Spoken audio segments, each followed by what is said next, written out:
Good afternoon, everyone. Pleased to be here. I'm Bastien Cantalloube from HydrogenEurope. We are the industry association representing the hydrogen industry at European level. So a bit the France Hydrogen at European level. So we are an association of very many members all across the hydrogen value chain, and we work obviously a lot with European institutions like the European Commission, the European Parliament, the Council, and very many other stakeholders. And actually one of them is obviously the industry associations of other industries such as the future consumers, so Ceramuni for ceramics, also the ones representing the refineries, the steel industry, etc., who really see a potential for the consumption of hydrogen. Before going into my presentation, I'll just show you a few information about who we are. So I mentioned that indeed we have a growing membership at HydrogenEurope, so over 440 members with over 40 employees. Our members are really spread all across the hydrogen value chain, from the production of hydrogen, also the manufacturing of the equipment, so from the pipelines, compressors, the manufacturing of electrolyzers and other methods and technologies to produce hydrogen. All across Europe, different size, so from a Slovak SME to a French or a Spanish multinational. This is the membership that we have in our company, and obviously we try to define consensus within this quite large membership to then come with a single voice when talking to the European institutions on behalf of the industry.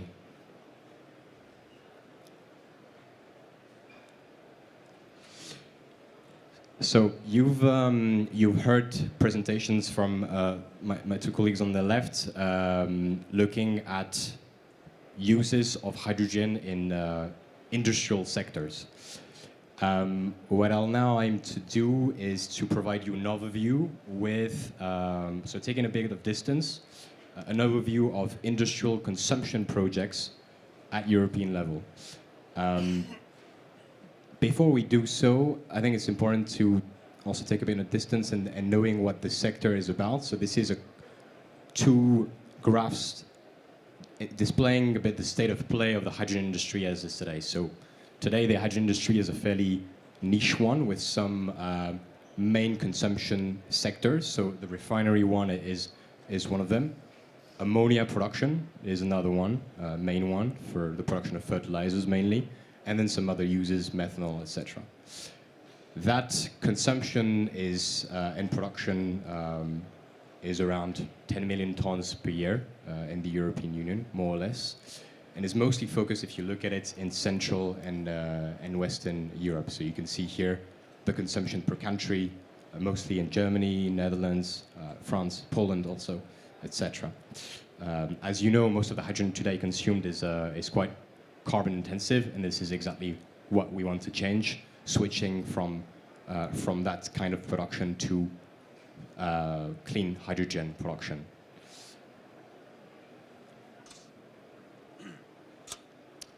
And this is a bit the vision that we have for the hydrogen sector. So going from the two slides that you've seen just before to this kind of vision where the goal is to switch, obviously, to clean hydrogen production, but also expanding the use of hydrogen to very many other sectors where we believe the use of hydrogen has great potential to decarbonize.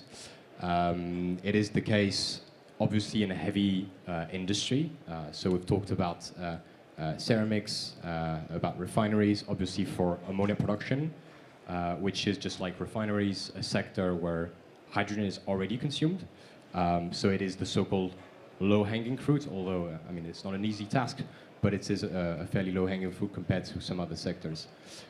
There are other sectors where hydrogen can be a great fuel to decarbonize and to produce heat, especially high-grade heat. We heard about the ceramics projects just before. Here we see also great potential. Beyond industry, there is also a great role for hydrogen to play in transport. We talk a lot about the decarbonization of the maritime industry, the aviation industry, and these are obviously areas where there is also great potential for hydrogen to play a role in decarbonization, in complement, obviously, to electricity. So now having a look at the projects. At Hydrogen Europe, we obviously talk to European institutions and try to come with a single voice when addressing policy questions. But we also have a so-called intelligence team that helps us to get the data right and analyze the state of play of the current market, but also the planned projects across Europe. And this is a graph essentially highlighting the planned projects of hydrogen consumption in industrial sectors. So I mentioned some of them already. These concerns projects by the steel industry to consume hydrogen to decarbonize, also ammonia, refineries, methanols, also the use of hydrogen for the production of e-fuels, so whether it be e-kerosene, e-methane, sustainable aviation fuels, etc. And on top of that, obviously, industrial heating, for instance, and ceramics, glass, paper, and others, where not least where electrification is difficult. What you can see on this graph is that compared to the one you've seen before, where refining and ammonia are the predominant sectors where hydrogen is mostly consumed today, we expect, again, strictly based on the tracked projects, that steel in hydrogen consumption in industry will overtake these two sectors in terms of hydrogen volumes to be consumed by 2030. The steel industry is a hard-to-abate sector, currently mostly using coke as a feedstock and fuel to produce liquid steel, sorry. It is a hard-to-abate sector, and if you talk to the hydrogen industry, well, and have a look at the projects, really a huge majority, if not all projects to decarbonize steel are looking at the use of clean hydrogen, whether renewable or low-carbon hydrogen use as a reactant in the manufacturing of steel, so so-called low-carbon or green steel in the end as a result. And this is where we see nearly half of the industrial consumption of hydrogen to come from around 2030, again, based on these track projects. To be mentioned here that the projects that we analyze are obviously at different stages of advancements. Some of them, and it's still today a minority, are in construction stage, or reaching just now FID. Quite a lot of them are still in pre-feasibility studies, and some of them also at concept stages. So just a disclaimer here to let you know that obviously these projects are at different stages of advancements. But I think what's interesting here is to see that essentially the landscape in terms of hydrogen use in industry will totally change with the emergence of new main consumers. And that's the case of steel, but we expect also a lot of it to come from the consumption in e-fuels and industrial heating too.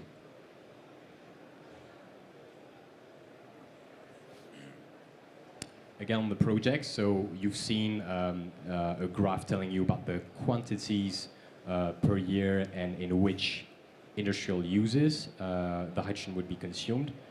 Here on this slide it's a bit different. We look at quantities by 2030 only and per member state.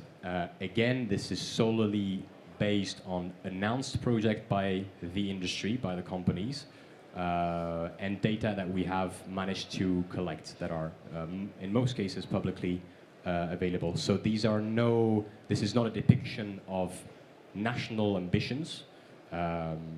This is not a depiction of anything else than just tracked projects that we're tracking at Hydrogen Europe. What is quite revealing, however, on this slide is that based on the track project, there is quite an east-west divide in terms of at least the ambitions of the industry, in terms of where the hydrogen consumption projects in industrial areas would be concentrated, and that's mostly in Western Europe. But if you look at it more closely, there's a big German dominance here. Obviously, this is linked to very many factors. The fact that Germany has a strong industrial base, and coming back to the steel question, we know that a lot of this hydrogen consumption will be also going to steel in industrial uses, and it is without surprise that a lot of the steel is manufactured in Germany, as you know. So this is just to give you a few factors of explanations of this slide, but I think it's important to have a look at where these projects could be consumed. We expect this to change also slightly. And let me explain why. I'll come in a minute to the regulatory framework, which is absolutely key, obviously, for project leaders to have clarity on whether there is a business case for hydrogen consumption for the projects. That regulatory framework, we are starting to have it progressively. We're still missing quite some important pieces, as was mentioned earlier. And we expect that once that clarity will be given to us by not only European institutions, but also the national member states and their respective geographies, all the projects obviously will be announced, confirmed, and some of these projects too in areas where maybe on this graph they are a bit underrepresented, such as Central and especially Eastern Europe. So that we expect to change indeed.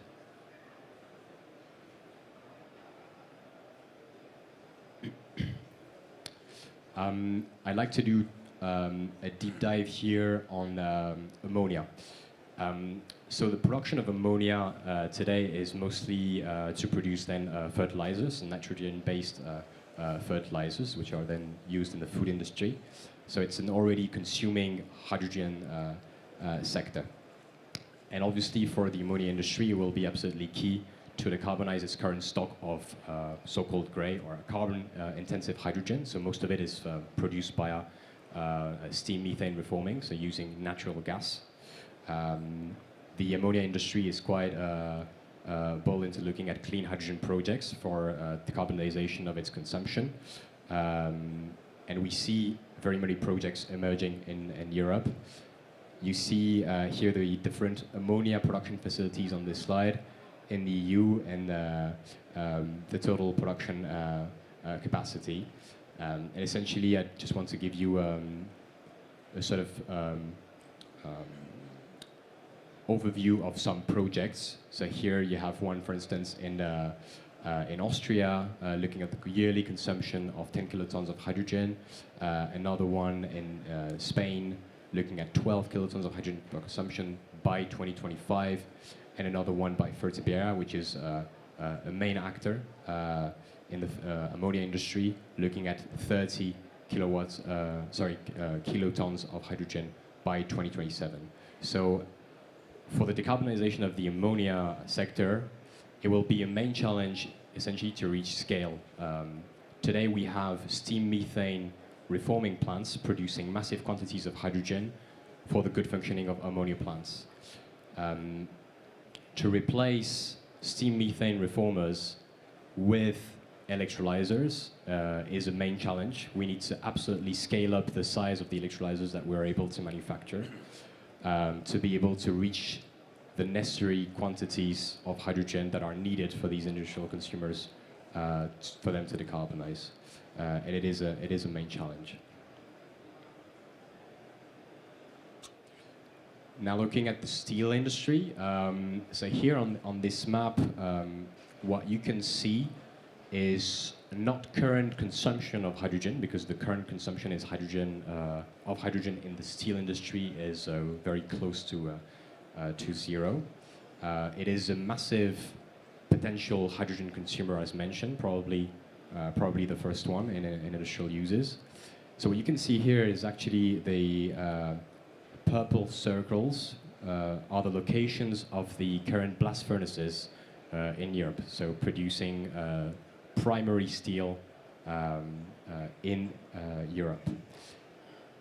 The figures, which are also, so in the circles representing also by the size of these circles, represent the hydrogen potential demand that could emerge if all these blast furnaces producing primary steel would be to decarbonize using renewable hydrogen.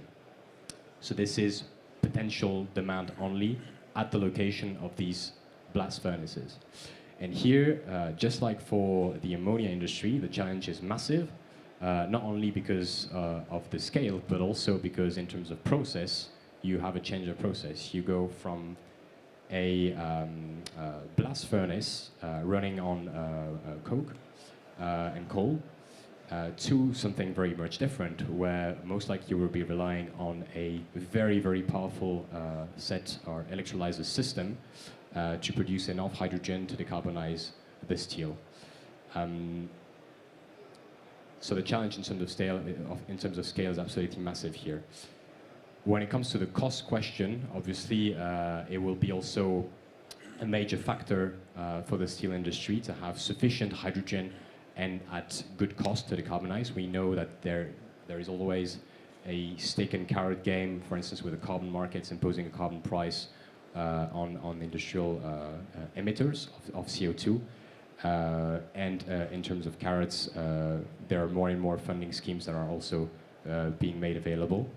But it's important still to note that for the use of primary steel in a passenger car, so a typical car, the extra cost, so the premium, if you will, of green steel would translate only to 100 to 200 euro per vehicle. So although the investments will be absolutely massive for the steel industry per se, which is a manufacturer of intermediate product, steel, to be then consumed in other end uses, in an end product such as a car that uses a tremendous amount of steel, the premium for someone that wants to purchase a car made of green steel is actually fairly reasonable when you compare it to the total cost of the car. I was told to speed up, so I'll move on to this slide very quickly, which is an overview of planned projects when it comes to the consumption of hydrogen in the steel industry. So you won't be surprised here to see the major names, ArcelorMittal, voestalpine, ThyssenKrupp, or Salzgitter, among others. And again, most of them look at hydrogen direct production of iron ore as a main method to decarbonize the production of steel. I'm just coming to my last slide now before we take questions. This is a lot of text, but essentially, if I had to boil it down, we need to have a clear, predictable, incentivizing regulatory framework as soon as possible. We know things are moving extremely fast when it comes to decarbonization policies and the support in clean technologies. You've probably heard about the Inflation Reduction Act in the USA. This is something that is reassuring on the side of climate, that the US are moving finally, but it is also quite worrying because it might attract also investments that we could have had in Europe otherwise. So we need to be very ambitious in the EU to make sure that decarbonization happens fast, and also by making sure that a good share of the manufacturing industries are actually kept in Europe for European jobs. And for that, perhaps one of the most important things, maybe beyond funding, is just to have clear rules. We're still lacking definitions on what is renewable hydrogen, as you know, with this highly expected delegated act from the Renewable Energy Directive. This is something that we're expecting to come soon, but we need an approach that is viable for the industry to produce renewable hydrogen at a reasonable cost and as soon as possible, and as you've seen, a massive scale to decarbonize industry and other sectors. Obviously, beyond that, the right state aid and funding frameworks will be absolutely key. We're talking now of relaxation of state aids, which might have some drawbacks and positive effects. We can come to that also during the questions. But one thing that we're looking at, if I can conclude on that, is the Hydrogen Bank that was announced. We see a lot of potential in this. So the Hydrogen Bank is not a usual bank in the proper sense. It's a funding scheme that would look at financing both hydrogen production in the EU and also imports if there is a need by some member states to import renewable hydrogen to decarbonize this industry. Something that could be dear, for instance, to member states like Germany, which has a bigger industrial base and therefore huge hydrogen needs. We're hoping that this bank will be ambitious enough in terms of volumes to help decarbonize our sector. And I conclude here. And thank you for your attention, and happy to take questions on what we've just mentioned.